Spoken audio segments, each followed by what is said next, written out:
Hey everybody, welcome to week 6 of the 8-week session of Music 104 here in fall 2020. When you are done with this week, you will be 3/4 done with the class. So congratulations in advance for those of you that have made it this far. We have roughly 30 students in this section. It started off a little bit more and it may be thinning out a little more soon. But I have to say that right now, a little less than half of the people are responding to the videos. And so I'm not quite sure what's going on.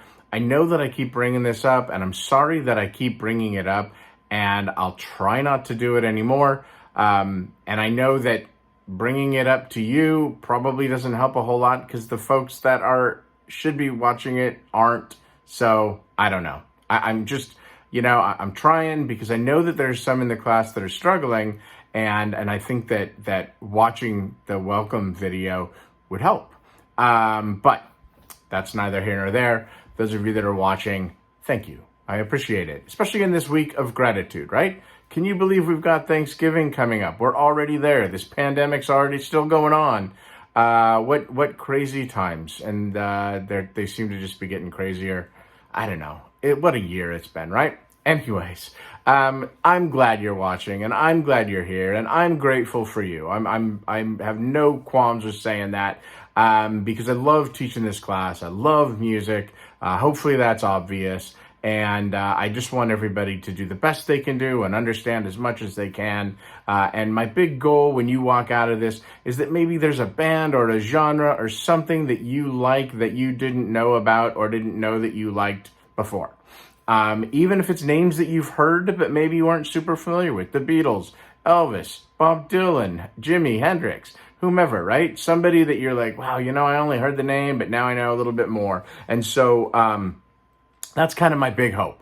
Is that you come out of this with that, you get an understanding of it, and you get an understanding of the social context of all of this that's going on. So the last couple of weeks, you had 3 modules per week. I know it's a lot of work. Again, that's sort of what you sign up for when you do the class in half the time. The way that it's going to work from here on out is this. This week, you will have 2 modules. Next week, you'll have 3, and the last week, you'll have 2. And that'll be it. So the end is in sight. You just got to keep focusing and barreling through. Just so you know, the way that I do it for this class is that at the end of each week, you have 1 reflection observation and 1 discussion.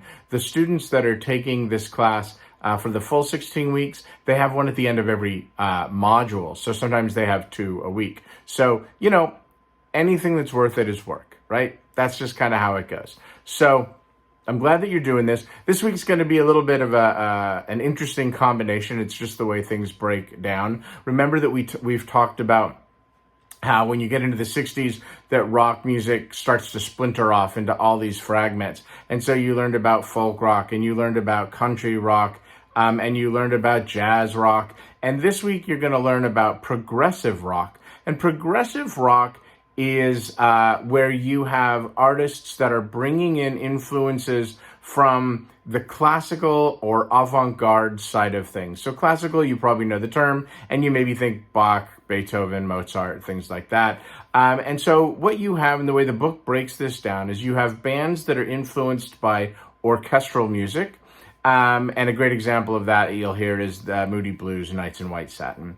And make sure that you listen to that all the way to the end, because it seems pretty straightforward with strings, but it gets a little more kind of experimental and forward thinking at the end of it. So really listen to it all. When I teach this class, in person, or when I used to, I would always make sure that we heard the end of it because it's kind of cool and cinematic and poetic and all of that. Then you have bands who are influenced by classical forms. So in rock music and pop music, we generally have, maybe 3 or 4 common forms. And the most common one would be verse, chorus, maybe a bridge, chorus.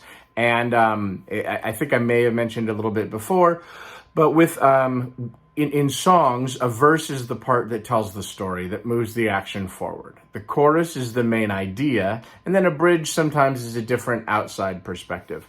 And those are pretty standard, and most songs will have one, two, or three of those components. That's very common. But in classical music, we have lots of different forms. Well, what happened in the 60s is that, this rock music's been around for a bit. You had these musicians that were trained in classical music. Many of them in this group could read music. Understand that really the number of rock musicians that can read music is very small, maybe a couple percent.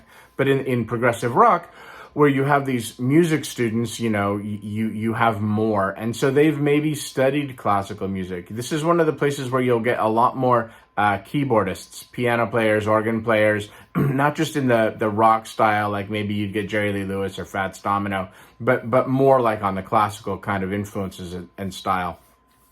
And so they're bringing something new to rock. They're like, just like we saw the jazz rock guy say, hey, what if we play rock music, but we bring some jazz into it?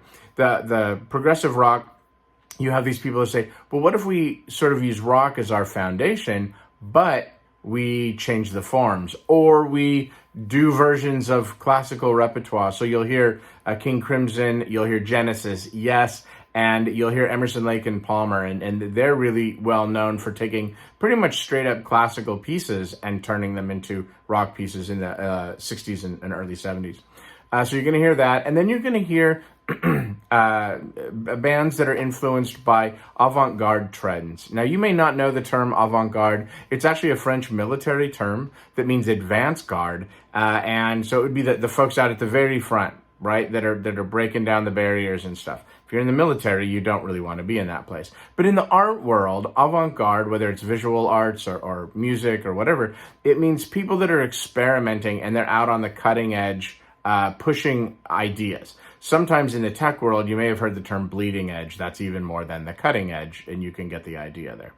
Now, what this means is that there were bands that were hearing brand new music, very experimental music, sometimes experimental electronic music. So you'll hear Poème électronique by Varese, and I want you to listen to it and see if you can get through it. But you have these bands that are like, wow, we can create entirely different sonic landscapes. They were influenced by what the Beach Boys did on Pet Sounds. They were influenced by what the Beatles did in Sgt. Pepper's and other places. And so they're like, well, how can we take this and move it further along? And probably one of the best early examples of that is Pink Floyd. So you're going to learn about Pink Floyd. A more modern sort of version of that would be Radiohead, if you're familiar with Radiohead, and even they've been around for a while, where you're taking these bands that are still using the rock band foundation, but they're pushing the limits. And then this chapter also talks about glitter rock. And glitter rock is, sometimes you hear the term glam. Glitter rock is deals a lot with more like inner city life, and where you had bands like the Beatles and all these people that were doing more pop love songs. A lot of the glitter rock bands were looking at this sort of underside of life. So if you have the Velvet Underground and Lou Reed and T-Rex and folks like that. And so there were a number of things. Androgyny was a big part of this movement. Cities, music that sort of dealt with city life and things like that. Also, there was a fascination with outer space. Remember that the space race was taking place in the 60s. We landed on the moon in 1969. So great examples within this genre would be David Bowie and Queen. So you're going to learn about them. And that's going to really cover this chapter. You may be asked about progressive rock and progressive rock styles. So really think about those first examples. Don't think about Bowie and Queen. That's a little bit different. Oh, I forgot. You're also going to learn about progressive rock with hard rock influences. So there were bands that were, trained. They had a higher skill set than others. But they still loved hard rock. So they loved what they were hearing with Led Zeppelin and all of that, but they're like, okay, how do we marry these? So a great example of that would be Rush. A more recent great example of that would be, say, a band like Dream Theater or things like that. And there's others out there. You'll get a chance to think about them and possibly write about them. And then, in a totally different world, you have ska and reggae. Ska and reggae, so those are the two chapters that are going to be this week. Ska and reggae are musical styles that come from Jamaica. So this is really the first time that we're going to look at something that's like, hey, from a very specific place. But understand, nothing exists in a vacuum. And so you have the music that was coming out in Jamaica. There was, of course, the Caribbean influences. the Latin American influences, the African influences that all came by way of the slave trade, and the other ways that people were hearing music.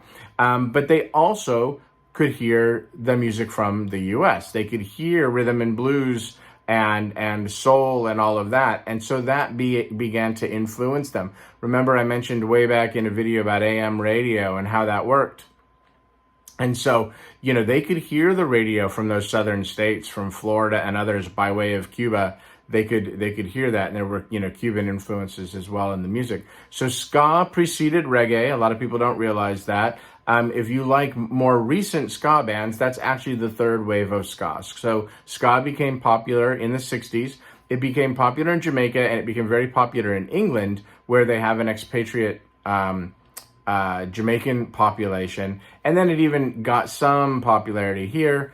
Out of ska developed rocksteady, and then developed reggae, which reggae is a term that means the king's music. And reggae in its early inceptions was really religious music that was performed by the Rastafarians, who had very specific beliefs. You'll learn about that with Haile Selassie and Marcus Garvey and the teachings there. And that's where Bob Marley comes in. So you'll learn about that. So it really was a religious style of music. And then there was a second wave of ska that came in the late 70s, primarily based in England. And that was with bands like Madness, the English Beat, the Selector, the Specials. And this is really where I discovered it. I was in high school at the time and fell in love with this music. In fact, the first concert that I ever drove to after I got my driver's license, friend got me tickets to go see the English Beat out at the Hollywood Palladium. This would have been in probably 1981-ish. So yeah, way back when.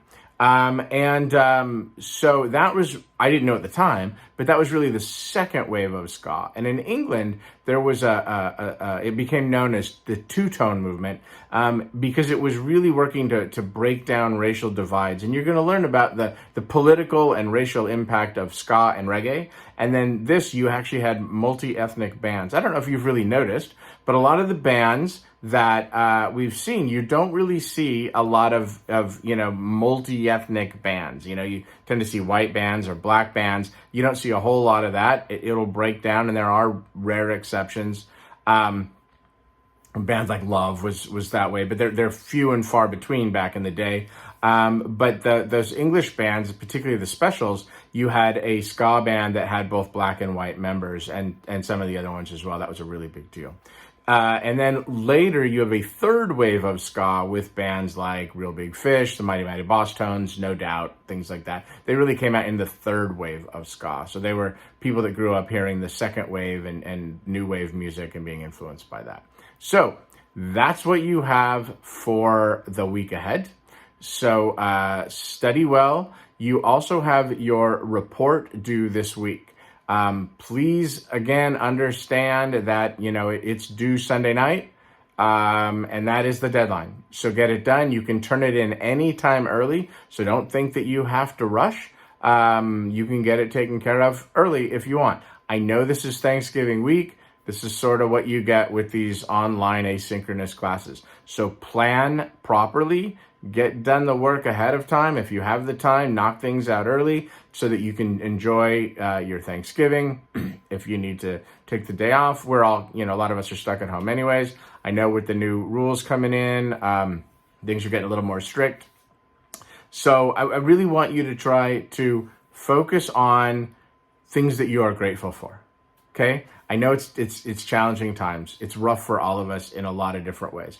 So if you watch this, I'm not going to do an extra credit thing this time because I don't want to do it every time, but I want you to name one thing, reply to this video with just one thing you're thankful for. It will help us all to know that that there are things to be thankful for.